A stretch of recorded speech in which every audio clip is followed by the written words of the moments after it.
Incluso al inicio de este espacio, al senador perredista Miguel Barbosa llamar Pinocho Ochoa a Enrique Ochoa, actual presidente del PRI, expresidente de la Comisión Federal de Electricidad, por haber prometido lo que no se ha podido cumplir. Le agradezco al senador panista Ernesto Cordero que nos acompaña en el estudio esta noche. ¿Cómo está, senador? Muy bien, Susana, gracias. Además, secretario de Hacienda, subsecretario de Planeación Energética y hoy senador de la República.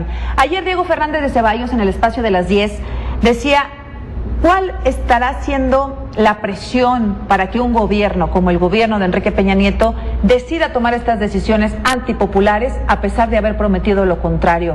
Desde su punto de vista, desde su experiencia como secretario de Hacienda, ¿cuáles pueden ser las presiones para que un gobierno tome estas decisiones, Ernesto? Yo diría dos cosas. Primero, el país está en una situación económica muy delicada, muy compleja.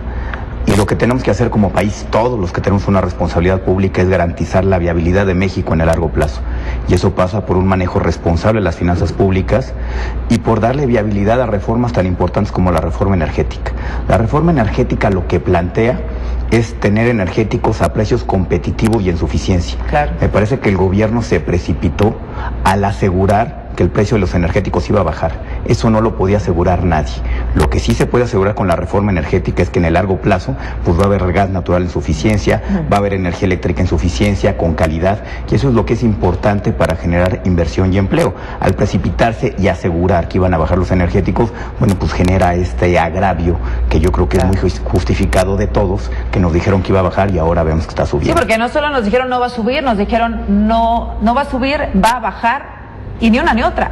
Subió el precio de las gasolinas, el precio de la energía eléctrica, y recordamos que algunos se manifestaban en contra de esta reforma energética desde sus inicios, entre ellos usted, pero el gobierno se veía muy seguro de lo que estaban haciendo, senador. No, la reforma energética siempre la apoyó el PAN, tu servidor siempre la apoyó, es una reforma que propuso el Partido de Acción Nacional, y me parece que es algo que le va a dar viabilidad al país. Nos opusimos a la reforma fiscal, pero la reforma energética siempre la apoyamos y la sacaron adelante en el Congreso gracias a los votos del Partido de Acción Nacional. Pero yo creo que la reforma energética es una buena cosa, es algo que hemos estado buscando en México por muchos años, actualizar el marco legislativo para permitir la iniciativa privada en el sector energético. Yo creo que eso es muy bueno, y hay que entender que esta reforma energética pasa porque el precio de los energéticos en México pues también sea reflejo de lo que pasa en los mercados internacionales. Si en los mercados internacionales el precio de los energéticos sube, en México también va a subir.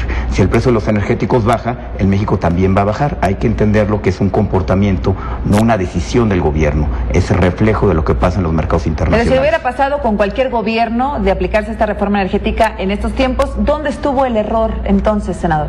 Mire, yo te diría que, pues más que error, el error estuvo en haberse precipitado y asegurarnos que el precio de los energéticos, de las gasolinas, iba a bajar cuando no podían haberlo asegurado. El precio de las gasolinas se determina con tres factores. Uno, el precio internacional, del cual pues nadie tiene control, se determinan los mercados internacionales. Segundo, el costo de transporte de la gasolina al país. Y tercero, un impuesto fijo. Y entonces, bueno, el impuesto fijo pasa por el Congreso, como se ha dicho con toda claridad. ¿Y de qué depende el precio? Pues del mercado internacional. Si en el mercado internacional sube, como en este momento, la gasolina en México va a subir. Si en el mercado internacional baja, como en enero y febrero que bajó la gasolina, pues también va a bajar. Ahora, pareciera que en la percepción del ciudadano estábamos mejor cuando estábamos peor, ¿no? Yo creo que absolutamente, yo creo que como ciudadanos y consumidores, pues nos gustaría que todos los precios bajaran, que nos regalaran la gasolina, que nos regalaran la fruta, que nos regalaran la carne.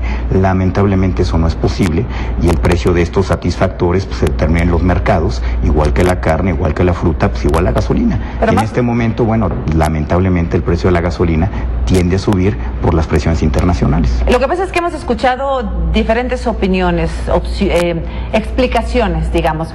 Cuando subió por primera vez decían que porque los precios del petróleo estaban presionados. Cuando subió esta vez es porque había aumentado ya el precio del petróleo. Entonces, siempre fluctúa, pero para arriba, pareciera. Mira, yo creo que eso es lo que hay que exigirle al gobierno. Yo creo que al gobierno hay que exigirle dos cosas. Una, que cuando el precio de los energéticos caiga, esto se refleje en los combustibles dentro de México. Yo creo que eso hay que exigirle.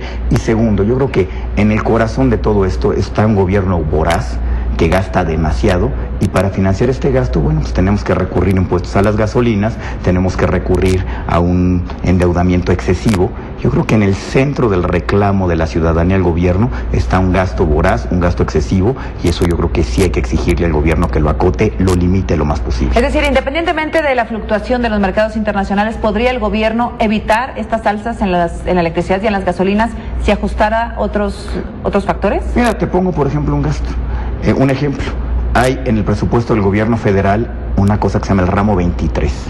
Y ahí pues es un presupuesto que pues básicamente está a la alcancía de los señores diputados que asignan el presupuesto cada noviembre. Eso tiene pues básicamente cerca de 66 mil millones de pesos. Es decir, sí se podría. Que va directamente al gasto de los señores diputados.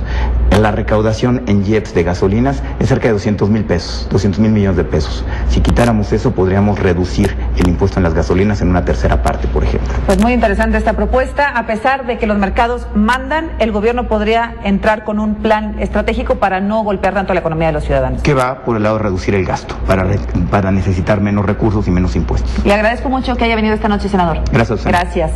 Regresamos.